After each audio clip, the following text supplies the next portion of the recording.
Australians are paying more for eggs than they have in years, and supermarket shelves have been rationed since June 2024. Coles introduced a 2-carton purchase limit across every state except Western Australia. Woolworths followed with the same restriction in Victoria, New South Wales, the ACT, and Tasmania. The restrictions remain in place nearly 2 years on. A carton of caged eggs that cost around $3 a dozen is now selling for $6 to $7. Free-range and barn-laid eggs sell for $7 to $9. For families already stretched by rising grocery costs, the egg shortage has become another unexpected pressure on the weekly budget. Shoppers have changed where they shop, what brands they buy, and how they plan meals around availability. Prices show no sign of returning to pre-outbreak levels. This is the consequence of the H7 bird flu outbreak that began in May 2024 and spread across Victoria, New South Wales, and the Australian Capital Territory. The response required the culling of 1.8 million birds across infected farms and properties under movement control. For Australian households dependent on eggs as an affordable protein source, the shortage has been relentless. It has reshaped shopping patterns, triggered supermarket rationing, cut fast food breakfast hours, and added significant cost to family budgets across the nation. The outbreak has also exposed how concentrated Australia's egg supply is and how quickly a single biosecurity event can affect every household. The outbreak was first detected on May 22, 2024, at a poultry farm near Meredith, Victoria. Within 4 weeks, 7 more infected premises had been identified across the Golden Plains Shire and the Corangamite Shire. By the end of June, more than 1.5 million birds had been destroyed across Victoria, and New South Wales and the Australian Capital Territory had recorded their own detections. The virus was a high pathogenicity H7 strain. It was not the H5N1 that has caused global headlines, but it was highly contagious and left no choice in the response. Flocks on infected farms were destroyed entirely. Movement restrictions locked down surrounding properties. Permits were required for any movement of birds, eggs, feed, or equipment. The cull was necessary to contain the virus, but it removed eggs from the supply chain immediately. By June 2024, the shortage had moved beyond individual farms and into supermarket aisles nationwide. Coles introduced a 2-carton limit per customer across the nation except Western Australia. Woolworths followed in July with limits in 4 states. The message to shoppers was clear: demand exceeded supply. Smaller independent retailers reported stock, but major supermarkets, which mostly stock barn-laid and free-range eggs in line with consumer policies, had shortages. Woolworths and Coles put up signs apologizing for fewer eggs on shelves. The restrictions were meant to ensure fair distribution, but they also signaled to consumers that something serious had happened in the supply chain. Early July saw the first visible consumer impact at fast food level. McDonald's Australia, operating 970 locations across the country, announced it was cutting breakfast service by 90 minutes. Breakfast would end at 10:30 in the morning instead of midday. The company said it was carefully managing supply of eggs due to current industry challenges and working with Australian farmers and suppliers to return things to normal. For consumers who relied on a quick breakfast before work, the cut disrupted a daily habit. It also made the shortage tangible to people who might not have noticed empty shelves because they did not shop at particular supermarkets that week. The shortage reached households within days. Shoppers reported empty egg shelves. Some people posted on social media that they had struggled to find eggs from major supermarkets for 2 weeks straight. Others noted reduced sections at Coles and Woolworths and said they were finding eggs more readily at independent grocers, butchers, and farmers markets. The rationing and the shortages coincided with rising prices, creating a twofold pressure on family budgets. Shoppers could not buy as many cartons, and when they could find them, they cost significantly more. According to the Australian Bureau of Statistics, eggs were the hardest hit item in the grocery basket by supply issues over the 12 months following the outbreak, with avian flu driving up the price by 19.1%. In the final quarter of 2024, prices rose 11.2%. By early 2025, eggs were sitting around 12% more expensive than the same time the previous year. A shopper who paid $4.50 for a dozen caged eggs in 2021 or 2022 was now paying close to $6 or even $6.50. Free-range options pushed past $7 and often reached $9 a carton in major supermarkets. For a household buying eggs weekly, that meant an extra $5 to $10 per shop, or roughly $200 to $400 per year on a single product. The impact landed in a household budget already under pressure.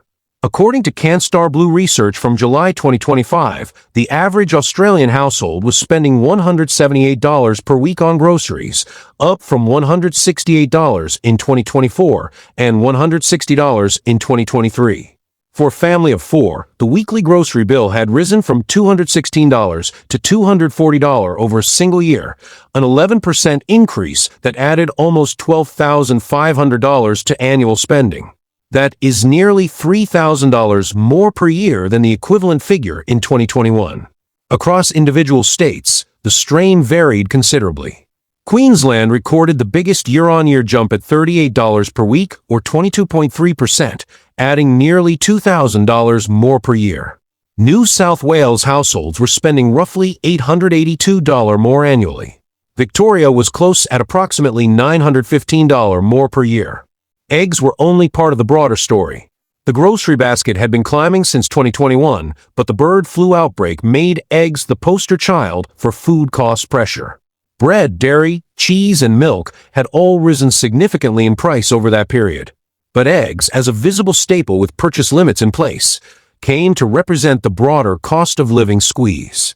Shoppers responded by changing behavior. CanStar Blue found that 71% of shoppers said they now pay close attention to supermarket specials and offers, up from 63% in 2024. One-third of those surveyed said they now tend to buy lower-priced supermarket-owned brands rather than big brand products. 11% of Australians had started shopping at a different supermarket in the past year in an effort to save money. 27% had switched to take advantage of supermarket rewards programs. The shortage was forcing families to shop strategically where they had once shopped for convenience. Demand for eggs, however, had not fallen.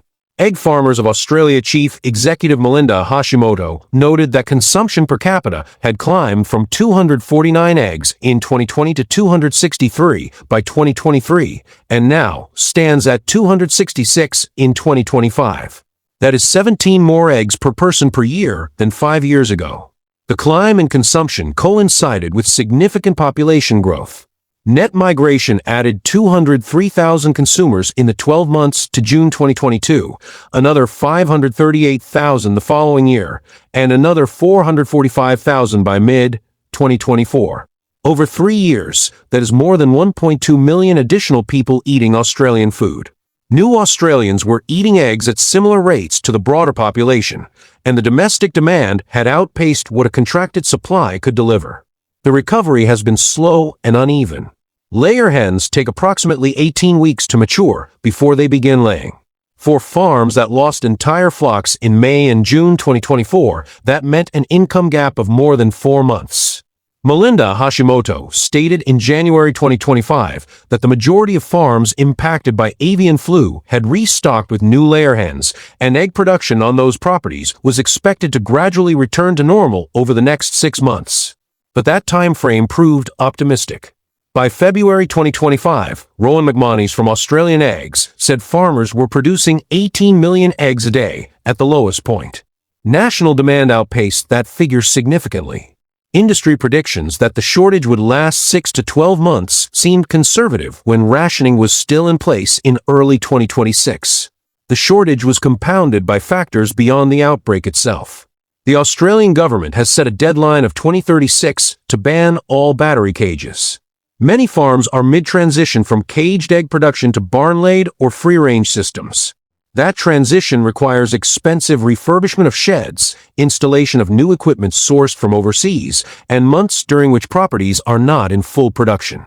Supermarkets have already shifted their policies to mostly stock barn-laid and free-range eggs, reflecting consumer preference, but also making the transition obligatory rather than optional. Melinda Hashimoto said it takes time and capital expenditure to establish new farming infrastructure, and when sheds are taken offline for refurbishment, the production hit is felt immediately across the entire supply chain. Seasonal demand also peaked at the worst possible time. Easter demand overlapped with the peak demand period associated with Ramadan in spring 2025. School holiday periods added further strain. A combination of avian flu recovery, cage to free-range transition, population-driven demand growth, seasonal peaks, and reduced production capacity created severe supply pressure. Farms were trying to rebuild flocks while simultaneously refurbishing sheds. Supply was lowest during periods of highest demand. Industry predictions in early 2025 that the shortage would last another 6 to 12 months proved accurate. Smaller retailers and local options have fared differently.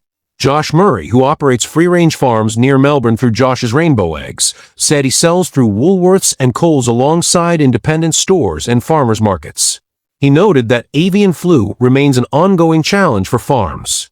The initial shock of clearing a shed, sitting idle during quarantine, and then waiting for pullets to mature and begin laying has been lengthy for affected producers.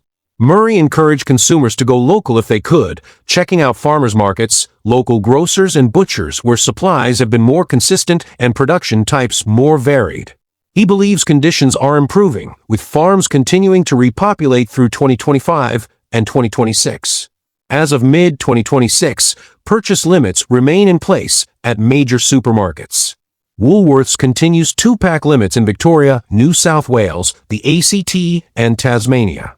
Coles limits remain national except in Western Australia. Aldi has reported only a small decrease in supply and does not have purchase limits. Recovery is ongoing, but the baseline from which it started has not returned. Egg prices remain elevated. Household grocery spending has not fallen back. The cage to free-range transition continues to add cost and complexity to the rebuild. Producers who lost flocks are still repaying capital raised to cover the losses. Consumers shopping at major supermarkets continue to encounter purchase limits and empty shelves on some days. A virus outbreak on a single Victorian farm in May 2024 triggered responses that reshaped supermarket purchasing behavior, altered breakfast menus at fast food chains, and added hundreds of dollars to annual family budgets across the nation. 2 years on, supplies remain tighter than they were in 2023, prices are higher, and rationing remains standard at checkout. Subscribe.